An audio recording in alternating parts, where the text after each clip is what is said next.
আলাইকুম গাইস, আশা করি ভালো আছেন। আজকে পরোটা রুটির দোকানে গেছি, এই পরোটা কেমন বানায় আপনাদের দেখাবো আর পরোটাটা কিনবো। আসেন তাহলে যাওয়া যাক।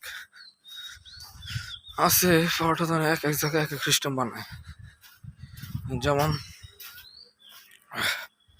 তেল বেশি দিলে আর রাইত হয়, রাইতে ওটা তেল দিয়ে ভিজে থিয়ে দেয়। এখানে পরোটা খাওয়া মুড়া মানুষের জন্য অস্বাস্থ্যকর, তাও খাইতে হয়। এই জন্য ভালো ভালো কিছু খাইতে হবে। এগুলো খাওয়া ভালো না, আমরা বললাম তাও ঠিক নেই। সামনে যাওয়া যাক তাহলে।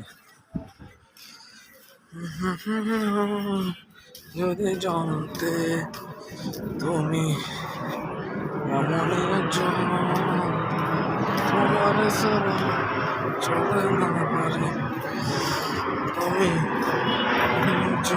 আসল কথা হচ্ছে আপনারা পরোটা কেউ খাবেন না, পরোটা খাওয়া হলো গ্যাসের জন্য প্রবলেম, এটা জানেনি। তবে আপনি তেল ছাড়া যে খান, তেল ছাড়া আগে তেল দিয়ে ছেড়ে দেয়, এরা মিশে না, এটা জানেন না। তথ্যটা দিয়ে দিলাম, অবশ্যই সাবধানে খাবেন।